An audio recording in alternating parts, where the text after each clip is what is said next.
Hi friends, எல்லோரும் எப்படி இருக்கீங்க? இன்றைக்கி நம்ம சிந்து சிங்கிங் கிச்சனில் கும்பகோணம் கடப்பா எப்படி செய்கிறதுன்னு பார்க்கலாம். இப்போ தேவையான இன்க்ரீடியன்ஸ் என்னென்னு பார்த்துலாம். இது தோரம்பருப்பும் தக்காளியும் போட்டு இந்த மாதிரி வேக வச்சு எடுத்து வச்சுருக்கேன், மஞ்சத்தூள் போட்டு. இது 2 வெங்காயம், இஞ்சி பூண்டு பேஸ்ட்டு, கொத்தமல்லி, கருவேப்பிலை, பட்டை, கிராம்பு, ஏலக்காய், பிரிஞ்சி இலை 1, சோம்பு, கசகசா, சால்ட்டு, பச்சை மிளகா, உடச்சி கடலை. இது உருளைக்கிழங்க வேக வச்சு எடுத்து வச்சுருக்கேன். தேங்காய்.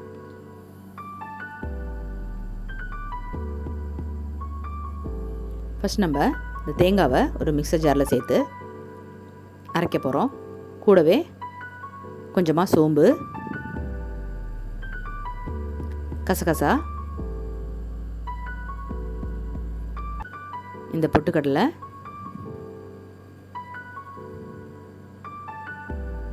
காரத்துக்கு ஏற்ற மாதிரி பச்சை மிளகா. இப்போ இது எல்லாத்தையும் நம்ம இந்த மாதிரி பேஸ்ட்டாக அரைச்சி எடுத்துருந்தாச்சு. நெக்ஸ்ட் ஒரு கடாய் ஹீட் பண்ணி அதில் ஆயில் சேர்த்து இந்த பட்டை, கிராம்பு, ஏலக்காய், பிரிஞ்சி இலையை சேர்த்து நல்லா பொரிய விடலாம்.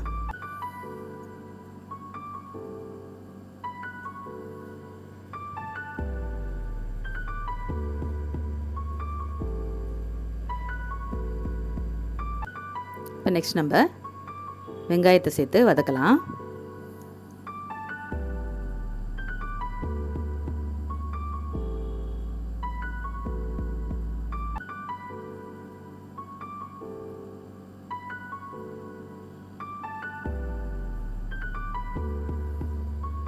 கூடவே கருவேப்பிலை கொஞ்சமாக சேர்த்து வதக்கலாம்.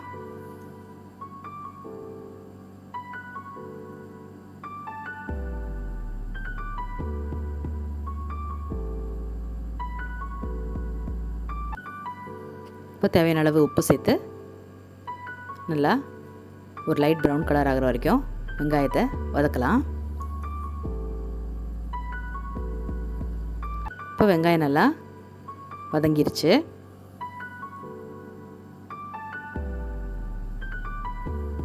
இஞ்சி பூண்டு பேஸ்ட்டு சேர்த்து ஒரு 2 மினிட்ஸ் கிட்ட நல்லா பச்சை வாசனை போகிற வரைக்கும் வதக்கிடலாம்.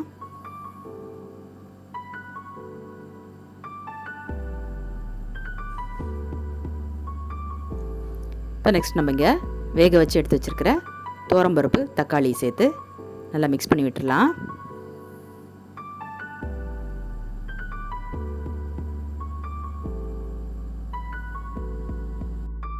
இப்போ பருப்பு நல்லா கொதிச்சு வரட்டும். குழலை பார்த்து முகிலென மயில்கள் ஆடும், முகத்தை பார்த்து அடிக்கடி நிலவு தேயும், தென்னம்பாண்டி முத்தை போல் தேவி புன்னகை, வண்டு ஆடச் சொல்லுமே செண்டு மல்லிகை, உன்னை செய்த பிரம்மனே உன்னை பார்த்து ஏங்குவான், காதல் பிச்சை வாங்குவான், இன்னும் என்ன சொல்ல, அதோ மேக ஊர்வலம், இதோ காமன் உற்சவம். இப்போது பருப்பு நல்லா கொதிச்சிருச்சு. நெக்ஸ்ட் நம்ம இங்கே வேக வச்சு எடுத்து வச்சுருக்கிற உருளைக்கிழங்கு எல்லாத்தையும் இந்த மாதிரி உடைச்சி சேர்த்துக்கலாம். இதில் இப்போ உருளைக்கிழங்கு சேர்த்ததும் நல்லா மிக்ஸ் பண்ணி விட்டுடலாம். நெக்ஸ்ட் நம்ம இங்கே அரைச்சி வச்சுருக்கிற தேங்காய் பேஸ்ட்டையும் சேர்த்து கொஞ்சமாக தண்ணி ஊற்றி நல்லா மிக்ஸ் பண்ணி குழம்ப கொதிக்க விடலாம்.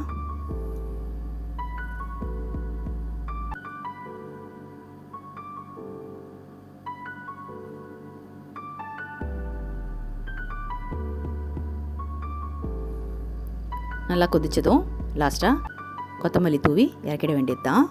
கும்பகோணம் கடப்பா இது நல்ல ஒரு சைட் டிஷ். இட்லி, தோசை, பூரி எல்லாத்துக்கும் நல்லாயிருக்கும். கண்டிப்பாக ட்ரை பண்ணி பாருங்கள். சிந்து சிங்கிங் கிச்சனுக்கு மறக்காமல் லைக் பண்ணி, ஷேர் பண்ணி, சப்ஸ்கிரைப் பண்ணிவிடுங்க. பெல் ஐக்கானையும் ப்ரெஸ் பண்ணிவிடுங்க. Thank you all. பாய்.